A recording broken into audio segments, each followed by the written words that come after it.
여러분 안녕하십니까? 12시에 반가운 얼굴 박민영의 SNS 박민영입니다.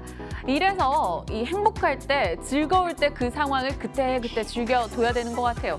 급등주가 포트에 나오면서 손실을 다 줄여주고 원금 회복 딱 해주고 너무나 기분이 좋았습니다. 그런데 하루살이 인생도 아니고 또 하루 만에 포트의 분위기가 싹 바뀌고 있네요. 급락하는 종목이 나오는 건 아닌데 애벌레가 이 풀을 야금야금 갉아먹듯 포트 수익이 야금야금 줄여서 결국 다시 원금 아래로 조금 내려가 있는 상황입니다.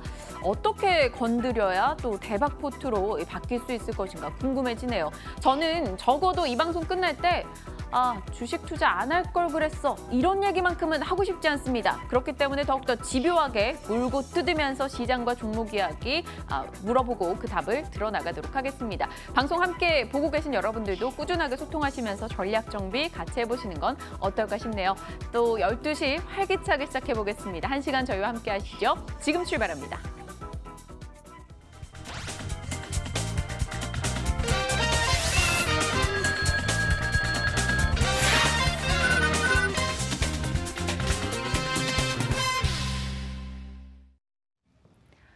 힘들다고 포기하면 아마추어, 힘듦에도 그럼에도 해낸다면 프로겠죠. 프로가 되기 위한 도전은 계속됩니다. 박앵커의 올백 시간입니다. 자, 이 시각 함께하는 두 분 소개하면서 본격적인 시작해보도록 할게요. 권홍석 주인의 박재영 차장님 오셨습니다. 두 분 어서 오세요. 안녕하십니까. 안녕하십니까. 네, 안녕하십니까. 네, 채팅창에 딱 보인 글이 제2의 엠코르셋을 찾아라. 저도 그러고 싶죠. 샀는데 급등해주는 그 희열을 맛보고 나니까 이게 마약과도 같아요. 박 차장님, 또 그런 종목이 하나 나와줄 것만 같은 이런 막 설레임은 있는데 정작 저희 포트는 좀 그렇지 않거든요. 특히나 박 차장님이 말씀 주셨던 종목 KTNG 그리고 원익 IPS 저는 이때까지 박 차장님은 실적에 기반한 종목을 주셔라고 굳건히 믿고 있었는데 이 두 종목 모두 다 실적이 부진했어요. 2분기요. 어떻게 할까요? 일단은 이제 KTNG는 실적 때문에 빠지는 것도 있지만 실적보다는 어제 이제 무역 데이터가 나왔는데 담배 수출이 또 줄었어요. 7월 들어서 이제 사실 KTNG는 제가 실적 모멘텀으로 가져온 건 아니었어요. 실적이 이제 좋아질 거다. 네. 실적이 좋아서 가져온 게 아니라 앞으로 좋아질 거다라는 말씀으로 가지고 온 건데 뭐 2분기 실적은 뭐 예상치보다는 덜 나왔지만 기대를 하게 만드는 부분들도 사실 있었던 건 사실이거든요. 뭐 이제 전자담배의 매출이라든지 이런 부분들이 있긴 있었는데 이틀 연속 이렇게 빠지는 거는 중동 수출이 7월 달에 다시 급락했습니다. 90% 이상이 감소했어요. 이거는 뭐 선적 지연이라든지 이런 문제는 아닌 것 같아요. 중동 쪽에 무슨 문제가 생긴 것 같습니다. 네. 뭐 아직까지 이제 원인이나 이런 건 파악되진 않았는데 이제 데이터만 딱 나왔고 파악되진 않았는데 내용을 좀 더 살펴봐야겠지만 일단 단기 소나기는 저는 좀 피하고 봐야 된다라고 좀 생각을 하고 있고요. 원익 IPS는 마찬가지예요. 원익 IPS 투자 포인트는 사실 실적이 앞으로 좋아질 거고 사이클이 이어질 것이다라는 투자 포인트였고요. 네. 단기간에 좀 많이 반등을 했기 때문에 이틀 정도 이렇게 빠질 수는 있다라고 봅니다. 밸류에이션 자체가 싸고 삼성전자, 하이닉스, 신규 설비 투자 앞으로 이제 소식이 나올 가능성이 높기 때문에 뭐 이 정도 가지고 그렇게 조금 뭐 두려워할 필요는 없다라고 좀 말씀을 드리도록 하겠습니다. 그럼 KTNG는 저희가 손절을 좀 하고 상황을 지켜봐야 되지 않을까 싶은데요. 어떻게 동의하십니까? 일단 정리를 좀 하는 게 좋을 것 같아요. 권주임님께서는요? 권주임님? 네. 네. 주무시면 정말 안 됩니다. 어려운 그 지금 상황이라서 보통 이제 여기서 이제 기술적 분석상 이제 첫째 날 이제 투매는 이제 손절을 하고 두 번째 날에는 관망하다가 이제 세 번째 날에는 한번 이제 그때 타이밍을 다시 잡는 게 이제 원칙인데요. 이제 일봉에서 보시면 이제 여기 이제 두 번째 봉이죠, 오늘이. 그리고 내일은 어떻게 될지 모르겠지만 세 번째 봉에서는 이제 매수할 타이밍이다 이렇게 좀 이제 기술적 분석상 보이는데 뭐 원칙을 지키신다면 지금 현 상황에서는 뭐 손절을 하고 새로운 종목으로 편입을 하는 그런 포트폴리오 전략이 좋아 보입니다. 좋습니다. 일단 잠시 조금 고민을 하면서 지켜보도록 하겠고요. 나노신소재와 하이비전 시스템은 권주임님의 종목이에요. 저는 사실 오늘 뭐 종목을 산다면 하이비전 시스템을 조금 더 사보고 싶은 생각이 있어요. 금액을 실어서 하이비전 올라갈 때 수익을 좀 크게 내보고 싶다. 뭐 물타기 이런 느낌이 아니고요. 그냥 하이비전 시스템에 대한 약간 좀 더 확신? 뭐 이런 거 차원에서 모아나가는 전략? 어떻게 생각하세요? 일단 하이비전 시스템은 이제 그 아이폰 출시 시점에서 아마 이제 그때 윤곽이 나타날 것이다라는 게 좀 예측이 되고 있고요. 그 이후에 이제 그 주가는 아마 LG 이노텍처럼 좀 상승할 여력이 있지 않을까 이렇게 보여집니다. 일단은 하이비전 시스템의 차트를 좀 보시면은 그간 계속적으로 이제 16,500원을 뚫지 못하고 이제 계속 일단은 에너지를 응집하는 그런 모양새가 나타나고 있는데요.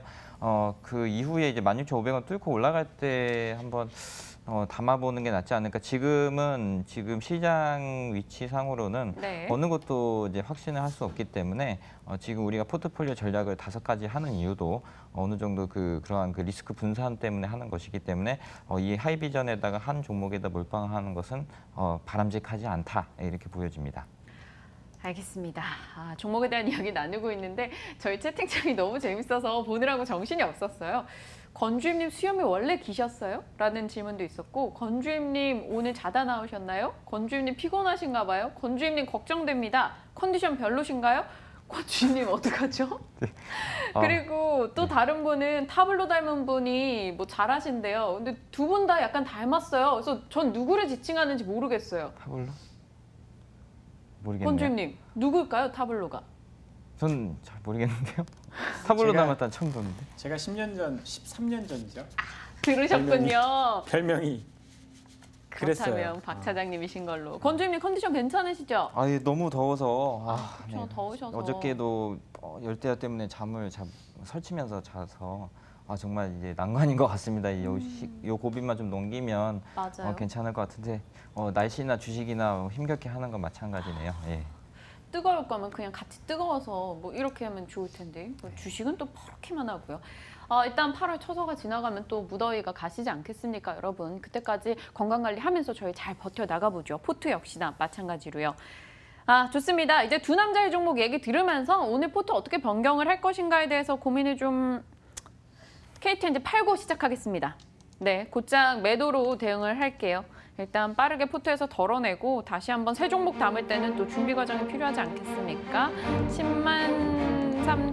103,500원에 네, 잔고 모두 매도가를 걸어뒀고요. 일단 체결되는지 여부는 상황 방송 보면서 저희가 나가도록 하겠고요. 네, 일단 조회 눌렀는데 아직 체결되지 않았습니다. 저희 이야기 나누는 사이에 뭐 어떻게 되겠죠? 아쉽네요. 한 6% 손실로 손절을 하게 됐습니다.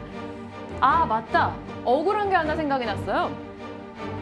포털 사이트에 박앤코의 올백이라고 치면요. 요즘에는 그래도 많은 분들이 저희 방송 보고 종목에 관심을 가지시나 봐요. 그날 나왔던 종목이 연관 검색어에 떠요. 뭐 FNF, 하이비전 시스템 이렇게 올라가서 좀 관심이 생기시나 보다 생각을 했거든요. 박앤코의 올백을 포털 사이트에 쳤더니 연관 검색어 끝자락에 손절가가 있는 거예요. 저희가 그렇게 손절을 많이 했나요? 박 차장님, 좀 억울하지 않아요? 그게 왜 억울하죠? 왜요? 주식에서 가장 중요한 게 손절인데. 그래요? 그렇죠. 그렇게 얘기하면 또 항상 좋게 제 고민이 받아들이세요. 의미가 없어 보이는. 그래서 여러분 또 포털 사이트에 치지 마세요. 손절가 확인하신다고 치지 마시고요. 곧장 여러분의 혼을 쏙 빼놓을 두 남자의 종목으로 가보겠습니다. 오늘은 또 어떤 종목 공개를 해주실지 궁금하네요. 오늘 두 분이 살짝 섹터가 겹치는 게 있다고 들었는데요. 열어보시죠. 박재영 사장님의 두 남자의 종목 오늘 BH 그리고 신대양재지입니다. 권홍섭 주임님은 한솔재지 그리고 서진 시스템이 되겠습니다. 저는 이쪽에서 사실 관심이 있었던 게 있었어요. 며칠 전에 사보고 싶었던 종목이기도 했던 종목인데요. 한솔재지입니다. 권 주임님. 네. 뭔가 느낌이 한솔재지랑 저랑 잘 맞을 것 같은 느낌이 있었거든요. 그렇습니까? 그래서 권 주임님이 마침 이 종목 가져오셨길래 얘기 먼저 듣고 싶어라는 생각이 들었어요. 이게 사실 제지 쪽에서는 가장 좀 덜 가는 편이었죠. 왜냐하면 이 자본금이 한 1,000억 원이 넘어가기 때문에 신대양재지 대비해서는 이제 등락폭이 상당히 이제 좀 저조하다.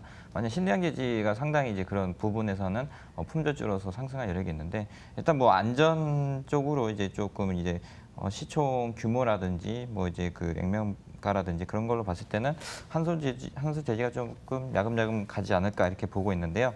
일단 그 최근에 이제 제지 산업은 마찬가지입니다. 이제 원가 측면에서는 이제 중국의 폐지 수입 제한 조치에 따른 그 원재료 고지 가격에 대한 약세가 지속될 전망이로서 거기에 대한 영업이익 상승률이 제지 쪽에 많이 올라갈 것 같다 이렇게 보시면 될 것 같고요. 또한 그 중국의 원재료 수급 이슈 영향으로 판지 공장들의 가동률이 부진하고 있으며 이에 따른 한솔제지의 동남아 지역까지 수출 판로가 열려지고 있다. 그러니까 중국의 환경 규제가 계속될수록 중국 가동률은 떨어지고 한국에 있는 이제 한솔제지 같은 경우에는 이제 동남아 판로까지 사업 영역을 확대할 수 있는 그런 부분까지 생길 수 있다 이렇게 보여지고 있고요.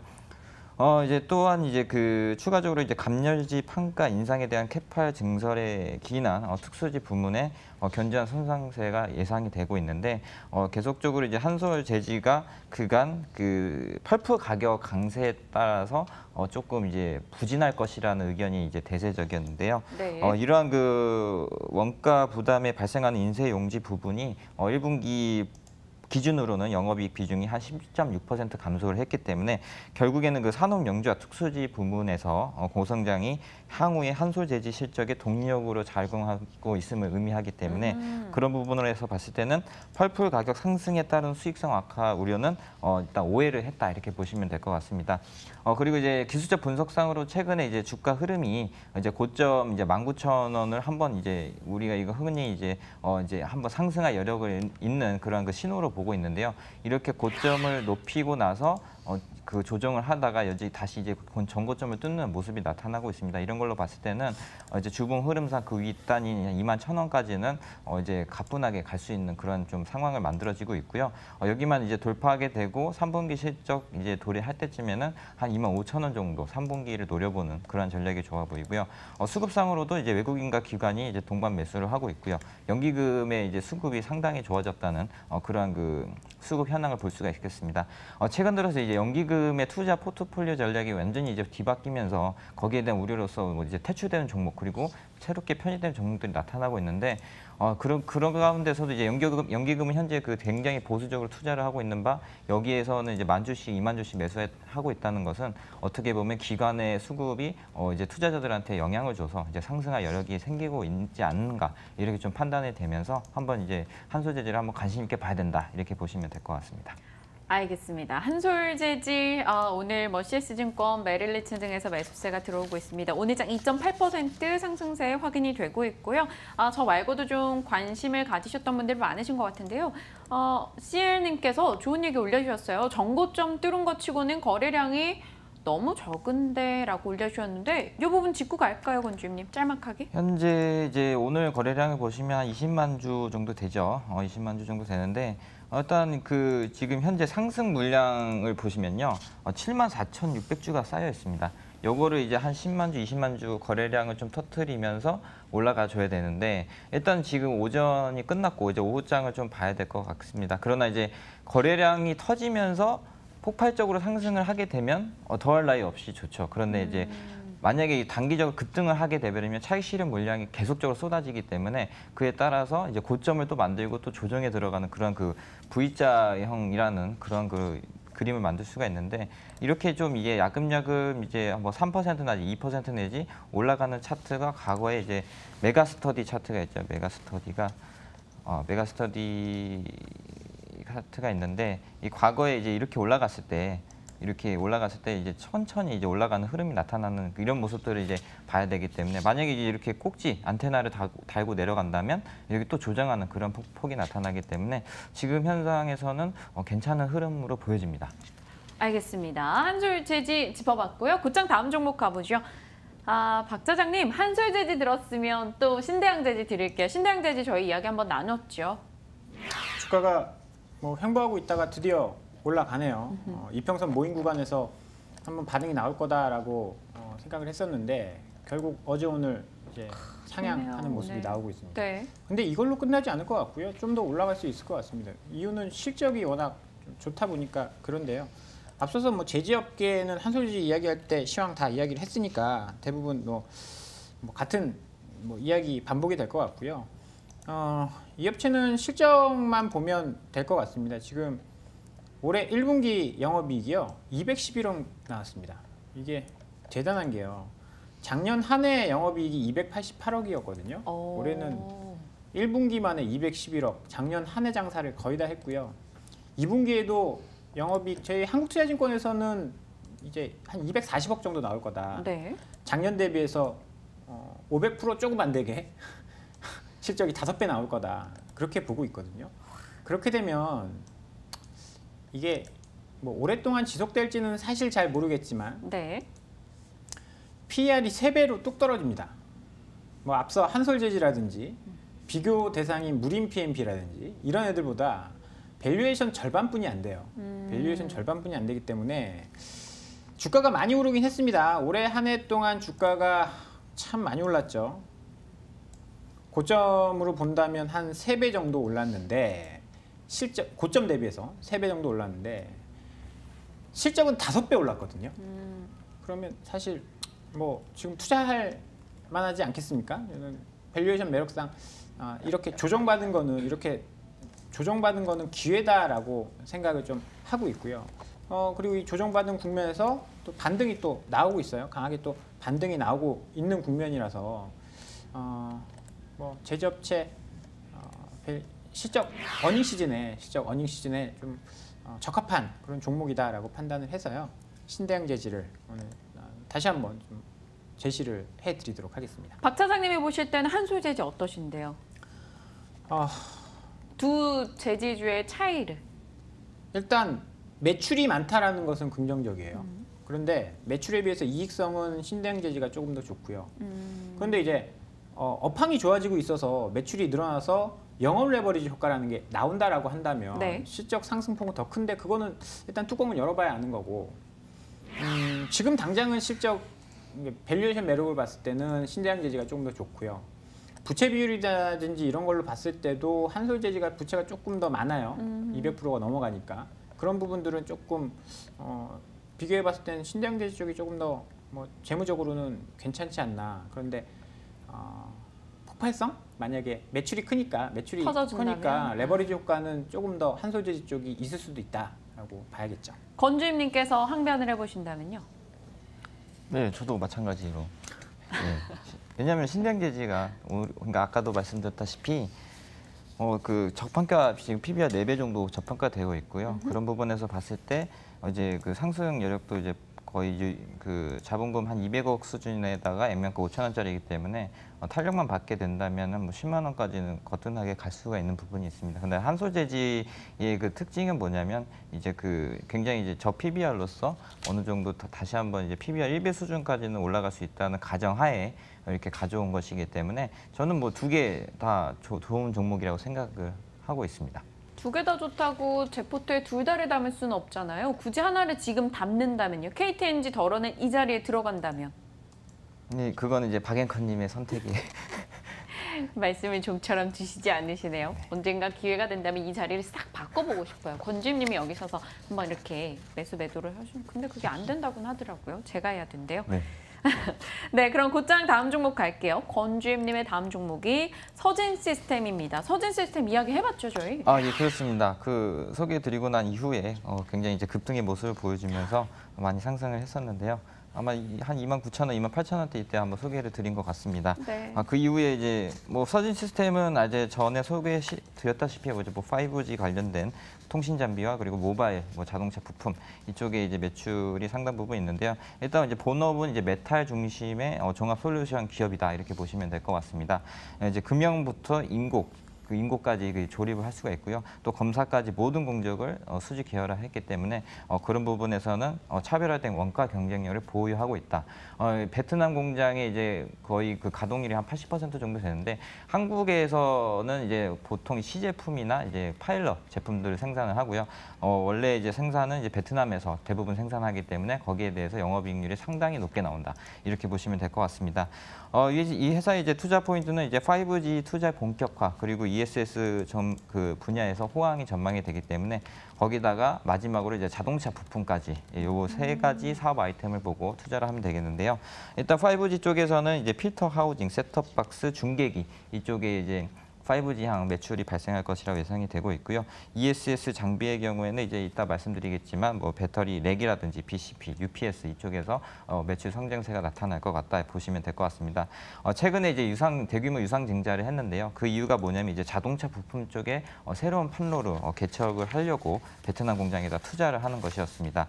일단 그 자회사인 서진 오토에다가 이제 투자를 할 예정인데 프랑스의 발레오라는 이제 그 V사라는 자동차 쪽에 10개 요종에서 27종까지 자동차 부품이 납품될 전망이라고 보여지고 있고요. 현재는 이제 자동차 부품뿐만이 아니라 자동차 경량화까지 지금 메탈을 전문적으로 하기 때문에 거기에 네. 신규 고객사로 또 사업을 진출할 것이다 이렇게 보여지고 있습니다. 이 자동차 부분에서는 이제 추가 성장 동력이 될 것이라 보여지고 있고요. 마지막으로 이제 아까 앞서 말씀드린 이제 ESS 분야죠. 여기에 지금 서진 시스템이 ESS 쪽에서는 이제 주력 고객사가 삼성 SDI입니다. 최근에 이제 삼성 SDI가 뭐 이제 적자폭을 줄이면서 흑자 전환을 하면서 전년비해서 뭐 2,700% 뭐 성장했다 이렇게 나오고 있는데요. 그럴수록 이 삼성 SDI의 매출이 같이 이제 ESS 분야에서는 성장할 것이다 이렇게 보고 있습니다. 일단 삼성 SDI 그 실적을 추이를 보면서 서진 시스템도 같이 따라갈 것이라 보여지고 있는데요. 삼성 SDI는 이제 거의 기존의 2016년대에는 글로벌 점유율이 15%에서 2017년에는 한 29%, 30%까지 올랐는데 그런 그 시장 지배력을 높여가고 있는 상황에서 서진 시스템도 마찬가지로 이러한 그 2020년까지는 삼성 SDI의 그 성장을 같이 할 것이다 이렇게 보여지고 있습니다. 제가 이제 그 최근에 상승을 멈추고 들고 나온 건 이유가 뭐냐면 이제 1, 2, 3 해가지고 상승을 했다가 지금 이틀째 조정을 받고 있고 아마 내일까지 잘하면 조정을 받을 수 있는 부분이 나타날 여지가 있습니다. 그러나 이제 이틀 조정하고 3일째 다시 한번 이제 상승할 여력이 있는데 그렇게 돼버린다면 36,000원까지도 이제 그 이틀 조정하고 이제 올라갈 여력이 있다고 보여지기 때문에 오늘이 저로의 매수 타이밍이 아닌가 해서 관심 있게 봐야 된다 해서 가져왔습니다. 네, 알겠습니다. 서진 시스템 정말 말씀해 주신 게 한 7월 23일경인데 그때가 한 2만 원대였어요. 지금 3만 원 위쪽이니까 조금 놓친 게 아쉽기도 한다라는 생각이 듭니다. 근데요. 저희가 얘기하고 있는 사이에 뭐 KTNG가 체결이 안 됩니다. 일단 체결을 해놓고 다음 종목에 대해서 고민을 하고 싶어가지고요. 일단 뭐 매수가를 좀 정정해 볼까요? 103,500원인데 지금. 네, 일단 계속. 그래요? 좀 아니에요. 103,000원으로 그냥 빨리 포트 내에서 네, 재해 가도록 하겠습니다. 네. 103,000원으로 KTNG 네, 포트에서 제외가 됐습니다. 한 5만 원 정도 손실을 봤고요. 현재 네 종목은 미실현 손실률이 한 2.9%입니다. 한 3% 포트에서 손실을 보고 있는 상황이에요. 원금 회복해서 막 축포를 터뜨리고 했던 게 불과 또 이틀 전인 것 같은데 분위기가 살짝 바뀌고 있네요. 바이오 종목을 안 가져오셔서 참 좋아요라고 두 분에 대한 의견이 있는데 사실 바이오 종목 분위기 좋을 때는 저희도 권주님께서 바이오권이라는 닉네임으로 바이오 종목을 조금 얘기를 해주셨어요. 덕분에 수익이 났다라는 분들도 계셨었고요. 박 차장님께 바이오 종목에 대해서 질문이 들어왔어요. 에드워드 박님, 저희 애청자신데요. 녹십자랩셀 어떻게 보시는지 궁금하시다고 바이오 쪽에 개인 투자분들이 많이 물려있다 보니까 그러신 것 같아요. 바이오 쪽 이야기 전체적인 얘기와 함께 좀 살짝 짚어주실까요? 잘 안 보는데요. 그렇죠. 그러니까요, 박님.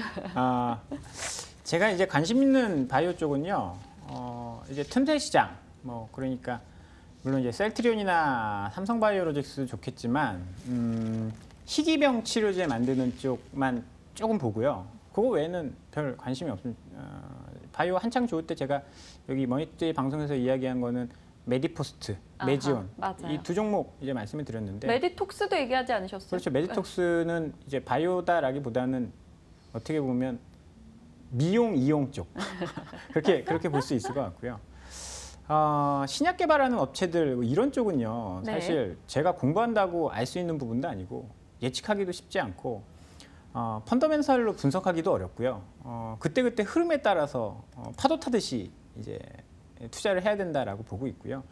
녹십자 랩셀 같은 경우에도 비슷한 일을 저는 하고 있는 걸로 알고 있어요. 뭐 정확히 네. 제가 뭐 분석을 한 건 아닌데 사실 이제 물려 있으실 것 같아요. 물려 있어서 이제 그런 질문을 하시고 있는 것 같은데 일단은 추세가 꺾였잖아요. 말씀드렸듯이 얘들은 실적도 아니고 뭐도 아닙니다. 그냥 분위기 따라서 가는 거예요. 그러면 얘들의 투자는 이 구간에서만 해야 되는 거지 이 구간에서 해야 되는 건 아닙니다. 실적이 없는 종목을 장기 투자하면 사실 좀 위험할 수 있거든요. 그래서 추세가 올라갈 때 매매를 해야 된다라고 보셔야 되고요. 아니면 내가 정말 이 회사에 대해서 확신이 있고 뭐 그런 게 있다라고 한다면 이제 묻어놓고 가는 거겠지만 사실 이제 그런 확신 가질 만한 사람들은 사실 많지 않다라고 봐요. 왜냐하면 거기에 대해 정말 잘 아는 내부자거나 아니면 정말 의사 뭐 이런 분들이어서 기술에 대해서 엄청 잘 안다라고 한다면 가능성, 그러니까 네. 뭐 신약 개발 가능성 이런 거 잘 안다라고 한다면 하겠지만 그게 아닌 그냥 개인 투자자들은 조금 장기 투자로 가기에는 좀 고통이 심하지 않을까라는 생각을 좀 하고 있습니다. 맞는 것 같아요. 구본학님은 바이오는 대장주만이라고 얘기해 주셨고 주총님도 바람 불 때만이라고 얘기해 주셨는데 확실히 개별 종목에 뭐 임상 성공, 완전 관해 이런 이슈가 있기 이전에는 전체적으로는 아무래도 테마성 분위기를 많이 타는 쪽이 바이오다 보니까 정말 전체적으로 다 같이 분위기가 좋았던 어제와 같은 그런 날에는 뭐 진입이 가능할지 몰라도 사실 그게 또 연속성을 띨지 여부도 모르니까요. 상황을 좀 지켜보면서 추이를 보고 접근해야 될 것 같아요. 바이오 쪽에서는 아무래도 바이오건께서 조금은 더 관심이 있으셨으니까요. 녹십자 랩셀 얘기를 주신다면요. 일단 뭐 상당히 이제 바이오 쪽 분위기가 좋지 않다 보니까 이제 뭐 그런 부분에서는 계속적으로 주가는 우하향하고 있다 이렇게 보시면 될 것 같습니다. 그러나 이제 그 향후에 이제 그 미래 가치라든지 그런 부분들로 보자면 결국에는 이제 제약 바이오가 가야 되는데 거기서 이제 녹십자 랩셀이 지금 어느 위치에 있느냐라고 했을 때는 상당 부분 일단은 그 아직까지는 그 기술에 대해서 상업화까지는 아직 좀 갈 길이 멀다 이렇게 보시면 될 것 같습니다.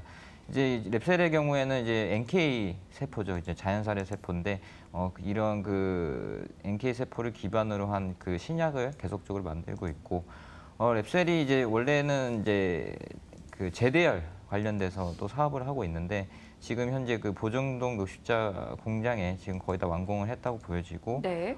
GMP 받는 데는 한 1년 정도 걸릴 것 같습니다. GMP 인가를 받는 그 시기가 아마 다시 한번 주가가 상승할 수 있는 여력이 생길 것 같다고 보여지고요. 최근에는 이제 여러 가지 회사랑 많은 합작을 하고 있습니다. 과거에 이제 NK 세포와 관련된 회사와 이제 그 하고 있고 지금 현재는 에클롤이라는 또 새로운 회사와 이제 합작을 하면서 다시 한번 이제 그런 그 어떻게 보면 콘솔을 구성해서 그 제약 기업에서는 상당 부분 이제 좀 시너지를 만들려고 하는 그런 분위기가 연출이 되고 있기 때문에 랩셀의 경우에는 이제 조금 더 시간을 봐야 되겠죠.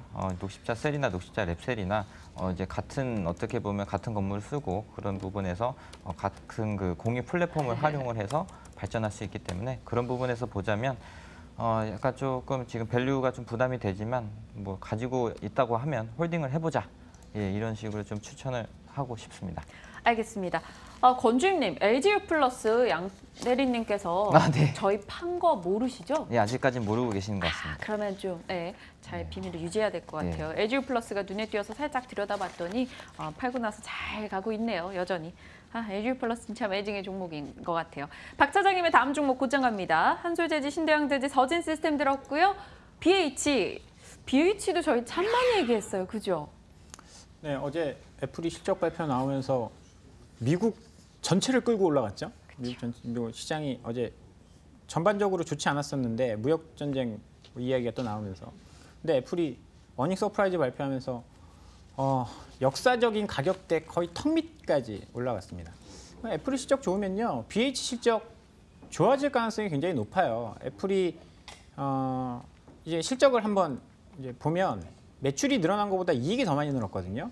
비싼 폰이 많이 팔렸다. 애플에서 비싼 폰 뭐죠? 제가 쓰는 거, 10. 그렇죠. 아이폰 10이죠.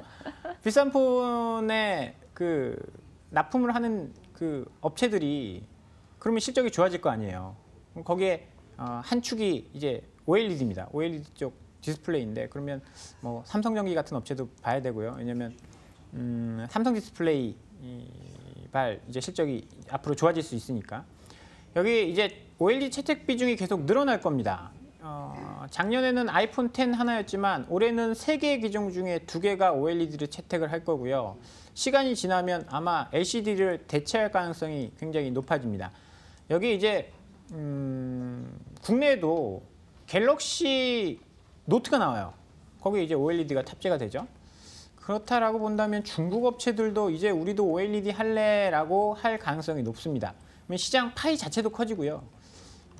점유율도 계속 높을 겁니다. 이 OLED 쪽 RF PCB가요. 만들기가 굉장히 까다롭기 때문에 진입 장벽이 있어서 뭐 FPCB 업체들이 뭐 개나 소나 다 할 수 있는 그런 부분은 아니다라고 좀 봐야 될 것 같아요. 그러면 지금 인터플렉스가 이제 애플 쪽에서 뭐 벤더에 탈락한다, 뭐 불량률이 많다, 이걸로 소송을 당한다 그런 뉴스 때문에 BH, 인터플렉스, 삼성전기 다 함께 하락을 했었거든요. 그렇죠. 근데 인터플렉스는 못 올라왔어요. 아직까지 투자 심리가 좀 좋지 못한 것 같습니다. 이걸 반대로 해석을 하면 이 인터플렉스의 물량을 그러면 누가 납품을 할까? 이런 게 생길 수 있거든요. BH가 훨씬 더 원가상으로 우위에 있을 수 있는 게요. 다른 뭐 중국이나 다른 해외에서 할 수도 있는 거잖아요. BH가 못하고. 할 수 있는 회사가 아직까지는 없습니다. 아 그래요. 네. 그게 중요하네요.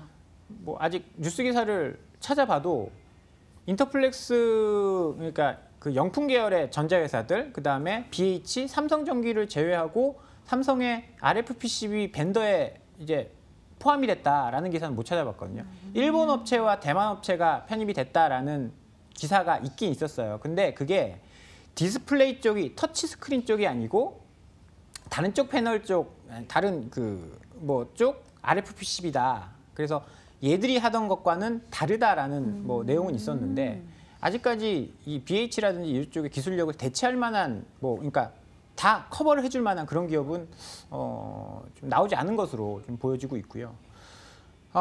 LG 이노텍의 실적이 굉장히 좋게 나왔죠. 애플이 11월 달에 이제 그 아이폰을 원래 출시를 했는데 그래서 우리는 항상 1차 출시국이 아니니까 12월에 받아봤잖아요. 네. 근데 이번에는 9월 달에 출시한다라고 합니다. 그러면 부품 수급을 조금 더 빨리 해야 될 가능성이 있어요. 그럼 2분기의 실적이 조금 더 잘 나올 가능성이 있거든요. 그런 것들을 좀 염두에 뒀을 경우에는 뭐 지금 타이밍 나쁘지 않은 타이밍이다라고 좀 생각이 됩니다. 고민되네요. 고민이 돼요. 항상 이때쯤이면 애플 관련한 종목들이 한 번씩 관심을 크게 받았던 만큼 관심이 가기도 하고요. BH 가격도 나쁘지 않고요. 권주임님 네, 주무시는 거 아니시죠? 아닙니다. 네, BH 어떻게 보십니까? 저는 계속적으로 저 또한 이제 좋은 종목이라고 생각했기 때문에 네. 계속 들고 와서 추천을 했었고요.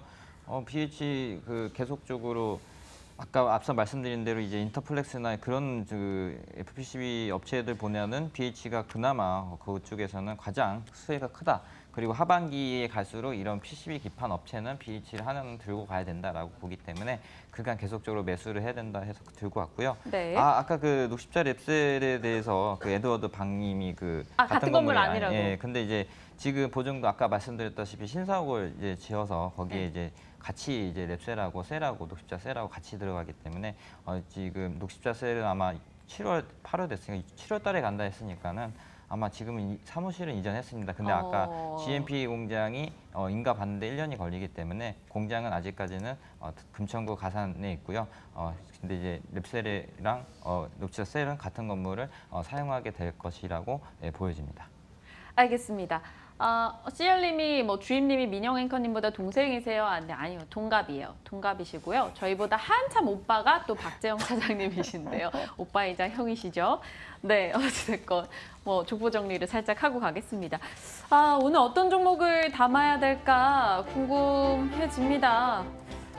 사실 관심이 가는 건 한솔재지, BH, 서진 시스템 다 마음이 가요.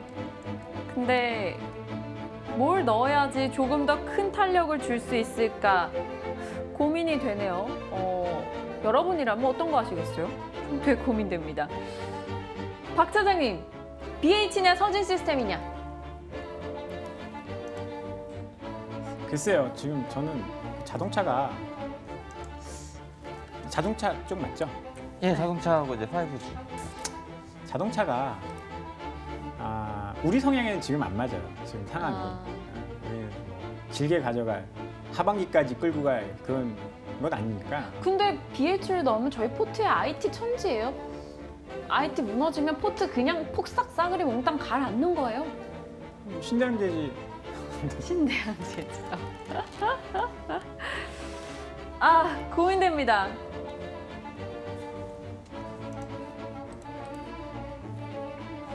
오늘 매수하지 않을게요. 네, 여러분 숨 막히셨죠? 저도 지금 숨 막히게 고민을 해봤는데요. 일단 KTNG에게 예의를 갖추겠습니다. 손실로 보냈으니 마음에 좀 묻는 시간을 가져보도록 하고요. 일단은 사실 뭐 종목에 대해서 고민이 돼서요. BH 하고 싶긴 한데 IT 비중이 너무 늘어나는 것에 대해서 좀 고민스럽기도 하고. 괜찮으실까요, 권주임님? 표정이 안 좋으셨어요. 뭐 일단은 고민이 되면요. 한번 한 템포 쉬었다가 갈 수도 있다고 보여지기 한 때문에 박자 쉬고. 네, 그렇게 해야지. 뭐 지금 당장 세 종목에서 뭘 사고 싶을까 고민을 하면 머리만 아프니까 피어한 상태에서 오늘 방송 종료하시고 내일 다시 오늘 종목 내일 사도 되지 않겠습니까? 그럼요. 예, 그래서 고민을 해보시고 내일 한번 접근해 보시는 것이 좋겠습니다. 내일이 금요일이라서 걱정이에요. 제가 한 번도 뭐 금요일에 뭘 샀던 적이 없어서 걱정되긴 하는데 또 모르죠. 일단 신중하게 시장 판단이 좀 필요할 것 같습니다. 왜냐하면 오늘 상해종합지수가 2% 이상 밀려나고 있고요. 그와 동시에 저희도 10시 기점으로 낙폭이 더 커지면서 양지수가 1% 이상 빠지고 있습니다. 상황을 종가까지 조금 지켜보고 신중하게 결정을 하고 싶어서 이렇게 결정을 했습니다. 여러분들도 아마 같은 의견이신 분들도 많으실 것 같아요. 상황 조금 놓고 보도록 하겠습니다. 오늘도 알차게 꾸려주셨죠? 박재영 차장님, 권홍섭 주임님 여기서 인사 나누겠습니다. 두 분 고맙습니다. 감사합니다.